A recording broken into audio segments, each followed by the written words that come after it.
मेरी class start. बिस्मिल्लाहिर्रहमानिर्रहीम। आज बेटे हम रेप्टाइल्स का चैप्टर शुरू कर रहे हैं और जैसा कि रेप्टाइल के नाम के नीचे लिखा है फर्स्ट एमनियोट्स, यानी ये वो एनिमल्स हैं जिनके एग में एमनियोन बनी। हम अभी आगे डिटेल में इनके एग की स्ट्रक्चर देखेंगे, उसकी कौन कौन सी मेम्ब्रेन्स हैं, कौन कौन से पार्ट्स हैं, वो भी हम डिस्कस करेंगे। यहाँ थोड़ा सा चैप्टर शुरू होने से पहले इसके कंसेप्ट के बारे में कि adaptive radiation of primitive amniotes resulted in the 3 और 4 लाइनेजेस ऑफ रेप्टाइल्स। जो प्रिमिटिव एनिमल्स थे उनमें अडाप्टिव रेडिएशन यानी उनसे 3 या 4 लाइनों में एनिमल्स डेवलप हुए। These lineages have given rise to 4 orders of modern reptiles। 4 order बने आजकल के रेप्टाइल्स के, साथ बर्ड्स बने और साथ मैमल्स बने। ये प्रिमिटिव एनिमल्स में अडाप्टिव रेडिएशन के जरिए बने। तो उसके बाद क्लास रेप्टिलिया में 4 ऑर्डर्स हैं। पहला टेस्टुडाइन है, इसमें टर्टल्स शामिल हैं। फिर रैंकोसिफेलिया है, इसमें सिंगल स्पीशीज सिर्फ एक स्फिनोडोन पंक्टेटस शामिल है। फिर सुपामेटा है ऑर्डर, इसमें लिजर्ड्स हैं, इसमें स्नेक्स हैं और इसमें वर्म लिजर्ड्स हैं। और फिर क्रोकोडीलिया है, ये चौथा ऑर्डर है, इसमें शामिल हैं एलिगेटर्स एंड क्रोकोडाइल्स। ये आगे हम डिटेल से स्टडी करेंगे। अब देखें कि रेप्टाइल्स जो हैं इन्होंने अडाप्टेशंस अपनी बॉडी में डेवलप की, जिनकी वजह से ये ज़्यादा टाइम कह लें कि स्टैंडिंग और फ्लोइंग वाटर में रह सकते हैं। इन अडाप्टेशन में कौन कौन सी शामिल हैं? These include adaptations for support and movement, और फिर feeding, gas exchange, temperature regulation, excretion, osmo regulation and reproduction. यानी आप देखें कि इनकी बॉडी में काफ़ी ज़्यादा अडाप्टेशंस इनको लाना पड़ी ताकि ये खुश्की पर भी अपनी लाइफ कामयाबी से बसर कर सकें, बल्कि ज़्यादातर तो ये हैं ही खुश्की पर। तो आगे देखें,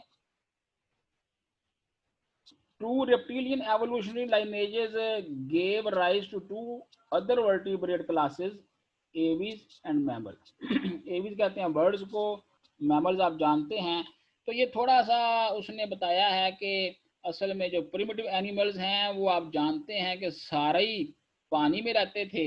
तो जाहिर है अगर उन्होंने खुश्की पे आना है, यहाँ आके रहना शुरू करना है, तो उनको अपनी बॉडी में ऐसी चेंजेस लाना पड़ेंगी, ऐसी अडाप्टेशन अख्तियार करना पड़ेंगी ताकि वो टेरेस्ट्रियल एनवायरनमेंट में आके कामयाबी से सरवाइव कर सकें। तो इसमें ये कुछ बातें जनरल लिखी हैं। ये एमनियोटिक एग के बारे में लिखा गया है, इसका मैं अभी आपको बताता हूँ। ये नेक्स्ट पेज पे इसकी डायग्राम बनी हुई है, ये देखें। तो ये बेटे आपको एग की डायग्राम नजर आ रही है? Yes sir. आपको मेरी आवाज वगैरह क्लियर सुन रही है ना? जी जी सर जी। अच्छा मेरे भाई, ये देखें, ये डायग्राम आपके सामने है। तो सबसे पहले आपको कोरियन नजर आ रही है सबसे बाहर इसके। ये गैस एक्सचेंज में इसका रोल है। गैस एक्सचेंज इसलिए ज़रूरी है कि हर एनिमल को आपको पता है कि ऑक्सीजन की ज़रूरत है। तो जाहिर है कि यहाँ से ऑक्सीजन इसकी एग के अंदर जाएगी और जहाँ यहाँ जो गैसेस पैदा हो रही हैं, कार्बन डाइऑक्साइड वगैरह, वो यहाँ से बाहर जाएंगी। तो ये कोरियन जो है ना, ये गैस एक्सचेंज के लिए है। और ये एम्ब्रियो आपको नज़र आ रहा है रेड कलर का।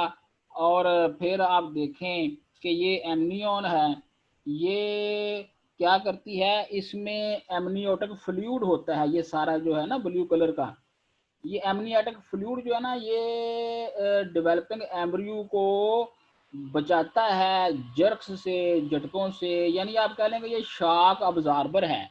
जैसा गाड़ियों में शॉक होते हैं और अंदर बैठे बंदे को उतने झटके नहीं लगते जितने झटके रोड पे होते हैं। तो ये एमनियोटिक फ्लूइड एमनियन के अंदर है, जो एम्ब्रियो की हिफाजत करता है और ये शॉक अब्जार्बर के तौर पे काम करता है। ये इसका गट है, आप कह लें कि निज़ामी निज़ाम है। ये एलेंटाइस है, और एलेंटाइस के जिम्मे क्या काम है कि ये नाइट्रोजनस जो वेस्ट हैं उनको ये स्टोर रखता है अपने अंदर।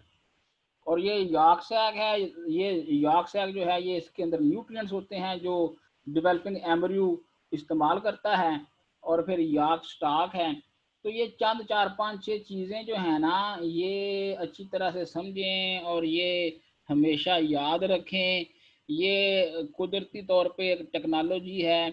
आप देखें कि अगर आप देखें, अगरचे ये वाला जो एग है रेप्टाइल्स ले कर देते हैं टेरेस्ट्रियल एनवायरनमेंट में, लेकिन इसके बावजूद जो डेवलपमेंट ऑफ एम्ब्रियो है वो एक्वस एनवायरनमेंट में हो रही है, यानी एमनियाटिक फ्लूइड के नीचे। और ये सारा एनवायरनमेंट जो है ना ये एक्वस ही है, कह लें कि एक्वाटिक ही है।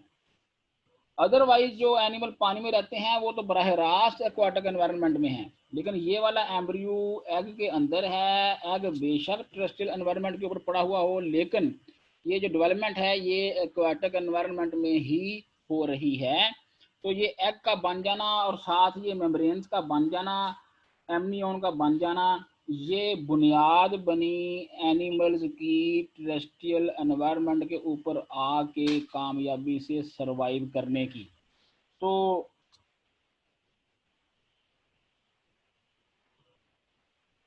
ये यहाँ पे देखें, यही बातें लिखी हुई हैं जो मैंने आपको बताई हैं। ये 3-4 पॉइंट है यहाँ पे कि ये कौन कौन सी मेम्ब्रेन है और क्या क्या काम करती हैं।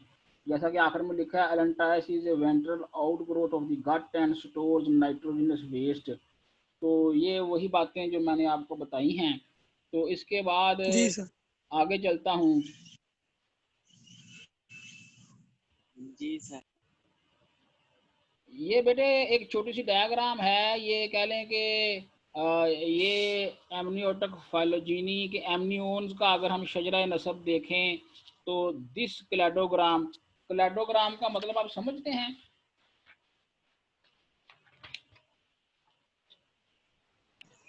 Yes sir. क्लैडोग्राम होती है ब्रांचिंग डायग्राम, जैसा कि ये ब्रांचिंग है। और इसमें जहां भी ये फोर्किंग पॉइंट है ना, वहां पे जो एनिमल्स हैं वो आगे वाले तमाम एनिमल्स के एंसेस्टर तस्वर किए जाते हैं। एक्चुअली हो या ना हो वो अलग बात है, लेकिन डायग्राम के हिसाब से जो एनिमल हर फोर्किंग पॉइंट पे मौजूद हैं वो अपने से अगले एनिमल्स के एंसेस्टर माने जाते हैं। यानी आप कह लें कि जो ब्रांचिंग पॉइंट्स हैं वो हाइपोथेटिकल एंसेस्टर्स हैं, तस्वराती एंसेस्टर हैं। एक्चुअली वो हो भी सकते हैं या उनमें कह लें कि थोड़ा बहुत इनहराफ भी हो सकता है। तो ये चूंकि तमाम जो ये इस तरह की डायग्राम्स होती हैं ये ज़ाहिर है जियोलॉजिकल टाइम चार्ट के हिसाब से बड़ी पुरानी होती हैं। तो इनमें फिर कह लें कि थोड़ा बहुत अंदाज़ा भी शामिल होता है। और ये एनाप्सिडा क्या है, डायप्सिडा क्या है, सिनैप्सिडा क्या है, इसको समझने के लिए एक डायग्राम यहाँ बनाई गई है। मैं वहाँ आपको लेके चलता हूँ। ये देखें, ये एक डायग्राम है आपके सामने। इसमें जो सबसे ऊपर वाली डायग्राम है एनाप्सिड टर्टल, ये आई ऑर्बिट है। और यहाँ पे इस जगह पे आपको कोई ओपनिंग नज़र नहीं आ रही, ये एनाप्सिड है। और ये देखें टेम्पोरल फेनेस्ट्रा, यहाँ पे एक ओपनिंग मौजूद है, तो इसको हम सिनैप्सिड कहेंगे। ये रेप्टाइल्स की स्कल आपके सामने है। और फिर यहाँ पे ये टेम्पोरल फेनेस्ट्रा एक की बजाय दो हैं, तो इसलिए ये डायप्सिड हैं।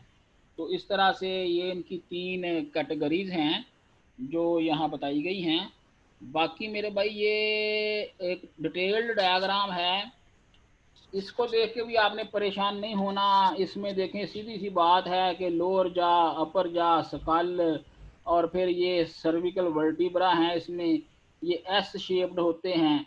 ये इसको कह लें कि इकट्ठा कर ले तो स्कल के अंदर ले जाता है अपने हेड को, और इसको अगर एक्सपैंड कर दे तो ये बाहर को निकाल लेता है। तो ये उसी तरह जैसे हमारे ये गिल्डल हैं, कांधा हमारा, उसी तरह ये इसकी बोन्स हैं। और फिर ये देखें ह्यूमरस, रेडियस, कार्पल्स, फिलेंजेस, यानी जैसे हमारी फार्मेशन है, फार्मेशन इसकी भी उसी तरह ही है। और फिर ये देखें इसका ये पेल्विक गिर्डल है, पेल्विक गिर्डल में 3 बोन्स होती हैं, ये प्यूबस है, ये इस्कियम है और ये इलियम है। अगर आपने एफएससी में फ्राग का ये स्केलेटन देखा था तो उसमें भी यही चीज़ें हैं। थोड़ा बहुत उनके डिज़ाइन में फ़र्क होता है जिससे एनिमल के डिज़ाइन में फ़र्क पड़ जाता है। इसी तरह ये आपके सामने इसकी हाइंड लिम्ब है, तो इसमें भी वही पार्ट्स हैं जो हमारी हाइंड लिम्ब में हैं। तो ये बहरहाल स्ट्रक्चर का थोड़ा बहुत फ़र्क ज़रूर है। तो ऐसी तस्वीर को देख के परेशान ना हुआ करें। ये देखें, ये एसिटैबुलम, ये वो कैविटी होती है जहां हमारा हाइंड लिम्ब फिट हो जाता है।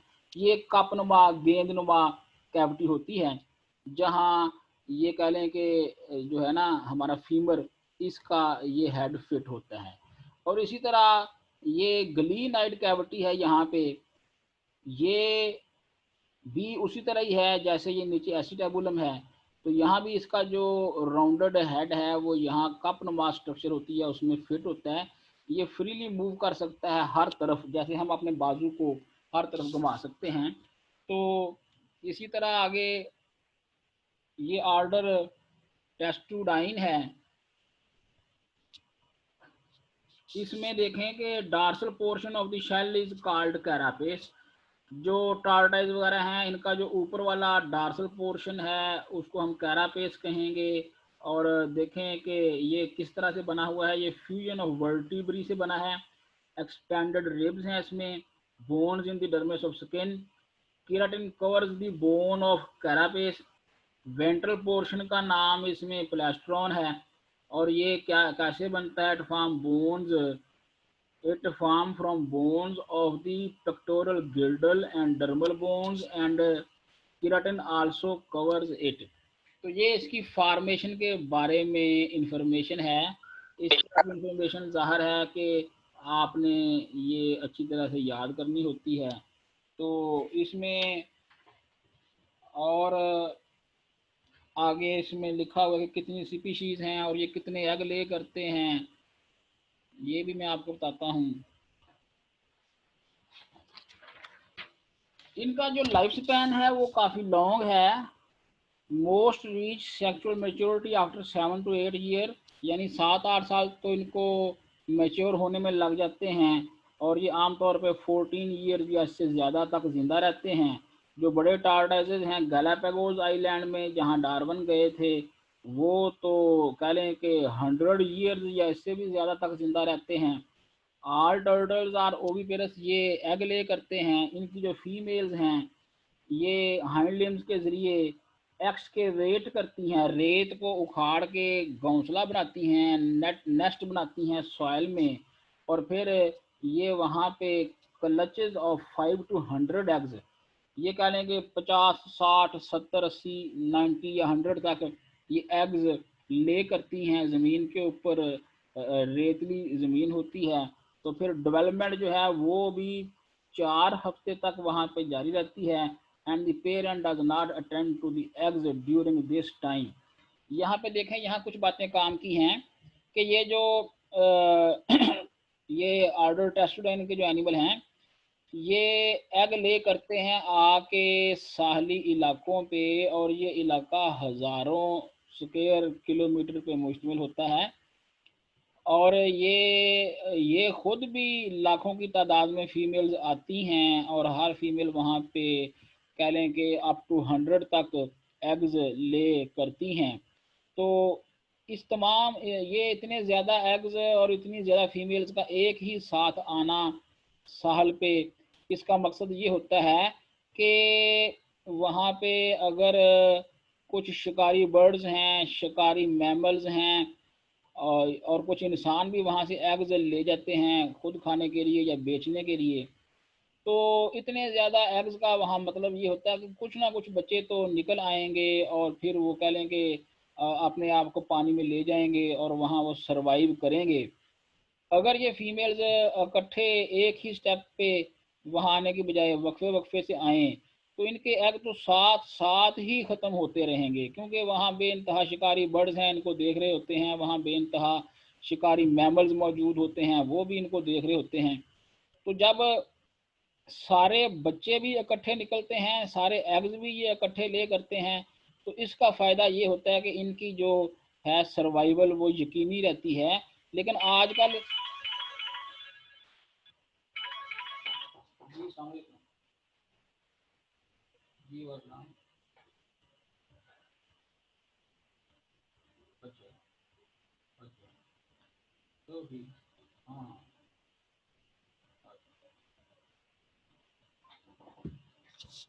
तो ये इनका एक कह लें कि इनकी अपनी एक फिजियोलॉजी है, एक मैकेनिज्म है अपनी नस्ल को सरवाइव रखने के लिए, बचाने के लिए। तो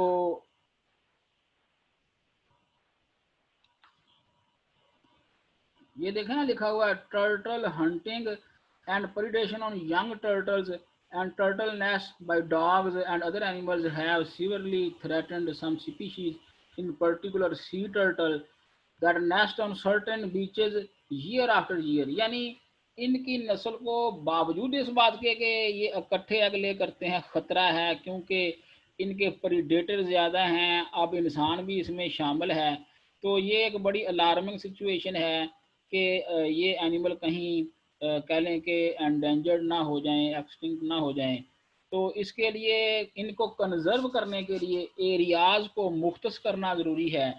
लेकिन उसमें भी ये प्रॉब्लम है कि चूँकि साहली इलाके मैंने बताया कि ये सैकड़ों किलोमीटर पर ये एग्ज ले करते हैं, तो इतने बड़े एरिए को कंजर्व करना भी एक मसला है। ताहम ये ज़रूर है कि इनके ब्रीडिंग सीज़न पे वहाँ पे कोई फोर्स वगैरह तैनात कर दी जाए, ताकि वहाँ पे इन एग्स को और इनके छोटे जो बच्चे हैं उनको बचाया जा सके। इसके बाद ये लिजर्ड का एक ऑर्डर है, इसमें 3300 स्पीशीज़ हैं। इसमें ये गीकोस जो हैं ये हमारी घरों में पाई जाने वाली human dwelling in semi tropical areas, ये वो छिपकलियाँ हैं। They are nocturnal and unlike most lizards are capable of clicking vocalisation, ये आवाज़ें भी निकालती हैं, आपने इनकी आवाज़ें सुनी होंगी। Their their large eyes with pupils that contract to a narrow slit during the day and dilate widely at night। क्योंकि ये नॉक्टर्नल हैं तो ये ज़्यादा रात को ही खुराक के लिए निकलती हैं। और अडाप्टेड फॉर नाइट विजन, इनकी आंखें भी नाइट विजन के लिए अडाप्टेड हैं। एडहेसिव डिस्क हैं इनके पास पाँव में, जो इनको हमारी छतों के साथ अटैच रहने में, दीवारों पर चलने में मदद देती हैं। तो ये मैं थोड़ा थोड़ा आपको बता रहा हूँ, बाकी मेरे भाई अभी आपको एक एनिमेशन दिखाऊंगा और कुछ आप खुद हिम्मत करेंगे तो इस तरह अल्लाह खैर करेगा कि ये मसला जो है ना वो क्लियर हो जाएगा। अब देखें ये जो ऑर्डर क्रोकोडीलिया है, इसमें 21 स्पीशीज़ हैं। और इनमें जो क्रोकोडिलियंस में एलिगेटर्स हैं, क्रोकोडाइल्स हैं, गेवियल्स हैं और ये काइमैन्स हैं, ये चार इनमें बड़े ग्रुप हैं। ये ऑर्डर क्रोकोडीलिया के जो एनिमल हैं बड़ी कामयाबी से, ये कह लें कि ज़मीन के ऊपर तकरीबन 10 करोड़ साल से मौजूद हैं बड़ी कामयाबी से, और एज सच हैं। ये इनकी कामयाबी की वजह क्या है इसके बारे में हम गौर करते रहते हैं। ज़्यादा ख्याल यही है कि ये चूँकि हर तरह की जो इनको फीड मिलती है उसे ये खा लेते हैं, और साथ इनमें ये अडाप्टेशन एक बड़ी इनके लिए फ़ायदा मंद है कि अगर ये अच्छी तरह से एक दफ़ा खा लें तो एक साल पूरा या उससे भी ज़्यादा टाइम इनको दोबारा खुराक ना मिले तो तब भी इनकी सर्वाइवल यकीनी रहती है, क्योंकि ये अपने मेटाबॉलिज्म को स्लो कर लेते हैं, अपनी एनर्जी कंजम्पशन को स्लो कर लेते हैं। तो वैसे भी ये अपने बॉडी के टेम्परेचर को खुद मेंटेन नहीं करते, पानी के टेम्परेचर के साथ अपने आप को एडजस्ट रखते हैं। तो इस तरह से इनकी एनर्जी की बचत होती है। एनर्जी को लेने के लिए ये आ जाते हैं ज़मीन पर और इनकी बॉडी के ऊपर डॉर्सल साइड पे बोनी प्लेट्स हैं जो एक किस्म के सोलर पैनल की तरह एनर्जी को सोख लेती हैं या अब्जॉर्व कर लेती हैं और फिर इनकी सर्कुलेशन तेज़ होती है और पूरी बॉडी का टेम्परेचर राइज करता है। तो जब ये अच्छी तरह से एक्टिव हो जाते हैं फिर ये पानी में चले जाते हैं। जब इनका टेम्परेचर डाउन हो जाए तो ये इतने स्लगश हो जाते हैं कि कह लें कि जैसे ये बेजान हैं, लेकिन जब इनमें एनर्जी मौजूद होती है तो ये इतने एक्टिव हैं कि इतना अबरप्ट अटैक करते हैं कि जिस एनिमल को ये पकड़ते हैं उसको भागने का मौका ही नहीं देते।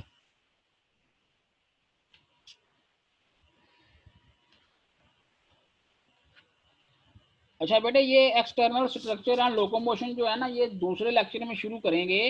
अब जहाँ तक हमने पढ़ा है इसके बारे में छोटी सी एनिमेशन में आपको दिखाता हूँ, वो आपने गौर से सुननी है और गौर से देखनी है। आपको ये आवाज़ आ रही है मेरी? हेलो? यस सर, आ रही है आवाज। चलें, शुक्र है। ये फिर आपने ज़रा मेरे साथ रहना है और इसको देखना है। तो ये इसके होते हुए ही ना हमारी मीटिंग ख़त्म हो जाएगी, क्योंकि इसका जो टाइम होता है वो 40 या 45 मिनट होता है जूम वालों का। तो अगर ख़त्म भी होगी तो कोई बात नहीं, हमारा दोबारा पीरियड है ना आज। नो सर, वो कल है 2। अच्छा, कोई बात नहीं, आज इवनिंग वालों का भी है, उसमें मैं बैठूंगा दोबारा, मैं इस चैप्टर को आगे लेके जाऊंगा। फिर मैं ये चैप्टर जो है ना ये मैं यूट्यूब पे भी लोड कर दूंगा, तो वहां से भी आप इसको देख सकेंगे। तो अब मैं ये शेयर करता हूँ, आप इसको देखें जरा। जी sir. What is a reptile? So our reptiles are going to be our first animals with backbones to live entirely on land. Now our amphibians could live on land, but they still needed to return to the water in many cases for reproductive purposes, and that was part of their life cycle. Well, these guys don't do that. They kind of do the opposite. But these reptiles, the class did evolve from amphibians. Amphibians show up earlier in the fossil record, and these guys don't show up till a little bit later. And reptiles are going to have scales, which is one of those adaptations that lets them live on land, because finally we don't have a way of losing water as much as like fish scales. And the scales are going to be made of keratin. Like I just said, amniotic eggs are one of those key critical things that's going to let them live on land. We're going to have skulls that do have that neck, so they have cervical vertebrae. We're going to have internal fertilization occurring for our reproduction, and we're going to use only our lungs for respiration. So where do they live? Just like our amphibians, they're going to be everywhere. So you'll find some sort of reptile just about everywhere except our Antarctica. Obviously, though, I did mention briefly they are cold-blooded, so they don't live as frequently in colder climates, but there are those exceptions. When we talk about our class Reptiliae, we have 4 different orders. So 4 different groups that are going to belong to our reptiles. Our first is going to be our order Spinodontia, which is going to be basically just one group of Tuaturas. And there's only 2 species of these guys that exist, and they only live in New Zealand. And these are going to be primitive, and they're going to be very lizard-like. We don't have any external ears on these guys, and we have overlapping scales, but the big thing about them is that they have an akinetic skull, which means their lower jaw is firmly attached to their skull, and it creates a very powerful bite. Their teeth are very reminiscent of their amphibian ancestors and are used for shearing. They do eat insects and small vertebrates. One other really kind of cool thing is they have what they call a parietal eye, which is like this little, it's sort of like an eye on top of their head. So that's pretty cool. Our second order is going to be our Crocodiliae, which is going to include more than just crocodiles. It's going to include crocodiles, alligators, our gavials, and our caimans. These are our biggest reptiles in terms of not only length, but also weight. Our saltwater crocodiles are going to be our biggest of them all, basically. They can grow up to 20 feet long and weigh 2,200 pounds. That's a lot. Thankfully, those guys don't live where we live. We just got to deal with those little alligators out there in the swamp. They are well adapted to living in an aquatic environment. They have these long tails and a long elongated snouts.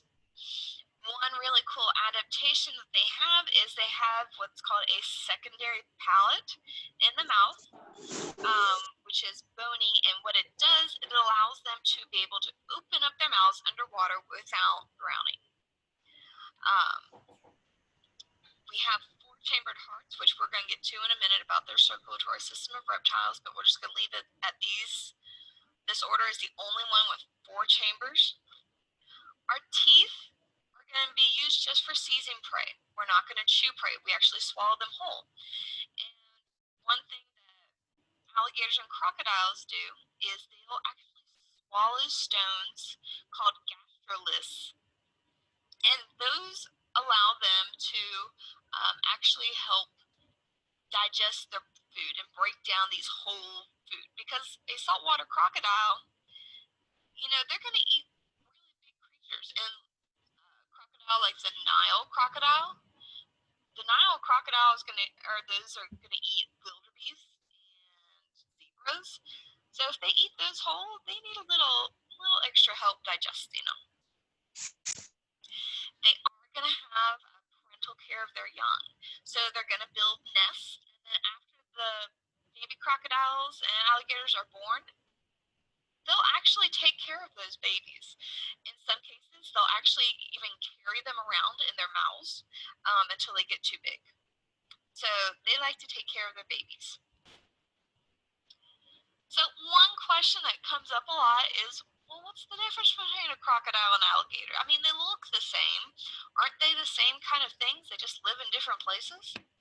Well, they do live in different places, but there are some other differences that we can point out. So one, our crocodile, our Mississippi or American alligator, up here on the top, they have what we call a U-shape or a round snout. So when you compare it to the saltwater crocodile, our saltwater crocodiles and other crocodiles are going to have a triangle shape. So they have different snout types, is one huge difference. Another difference is that you can see on the side view, our alligators, you can see their top teeth hanging over, but you can't see their bottom teeth. So when they shut their mouth, you can only see one set of teeth.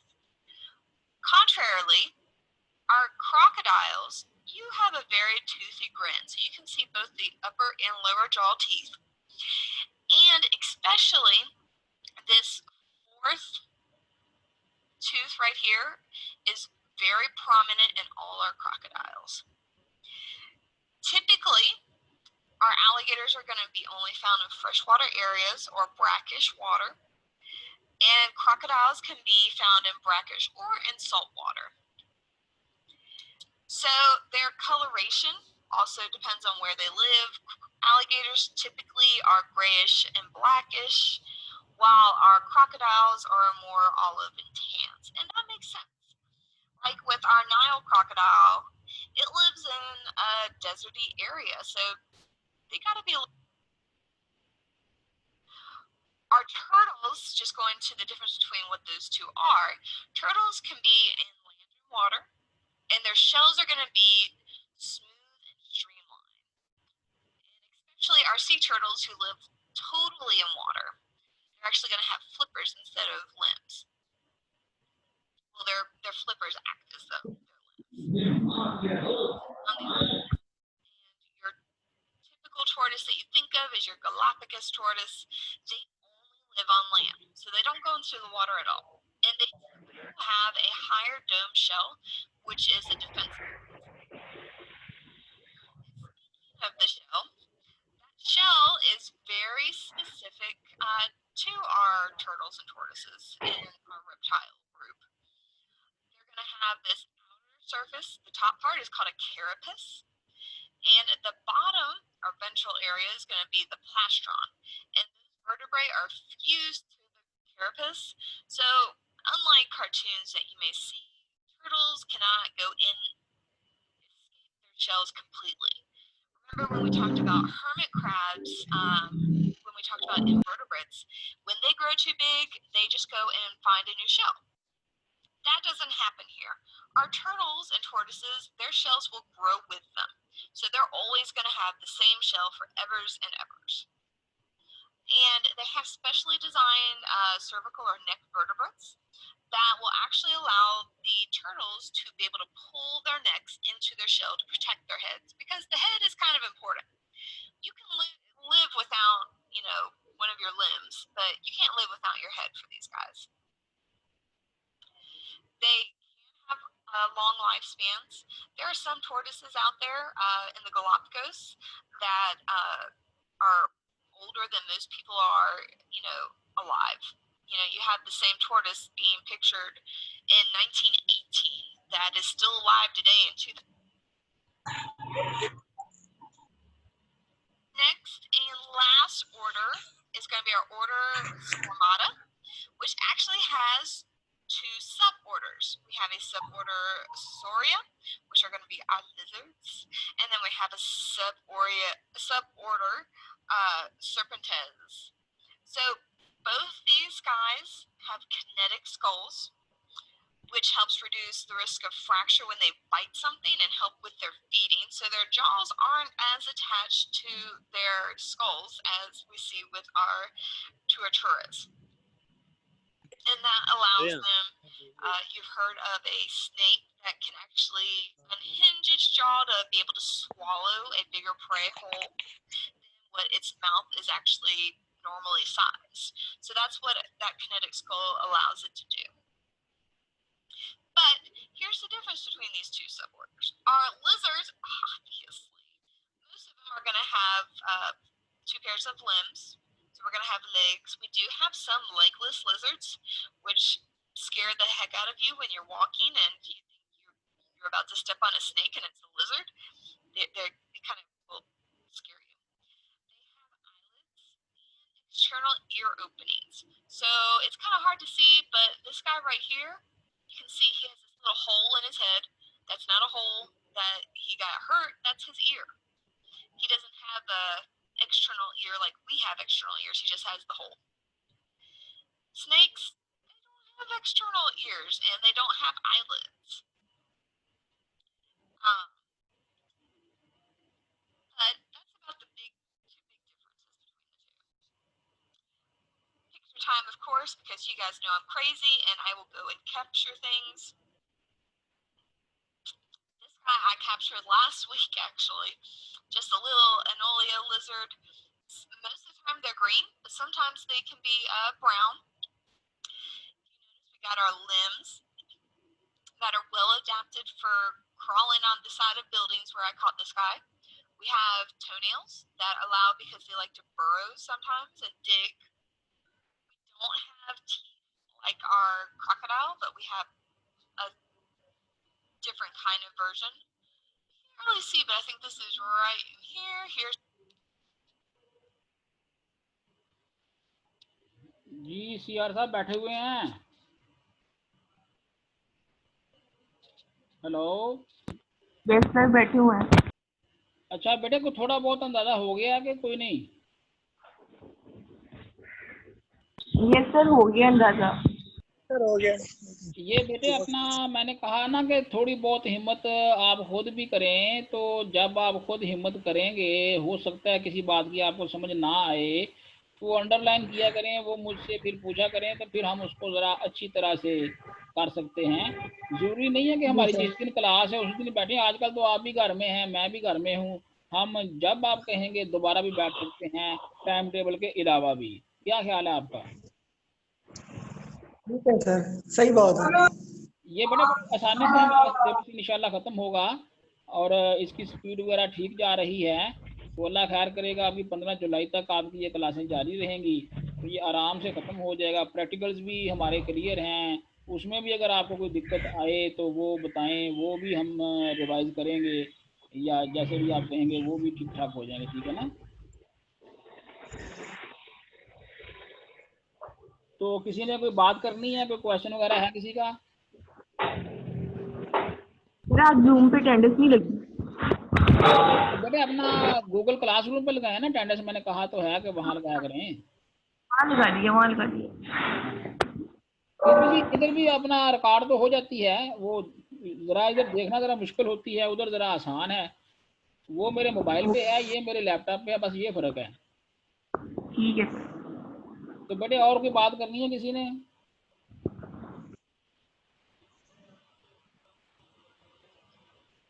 अल्लाह हाफिज कहूँ फिर? जी sir. चलें जी, Yes, sir. अल्लाह हाफिज जी, thank you.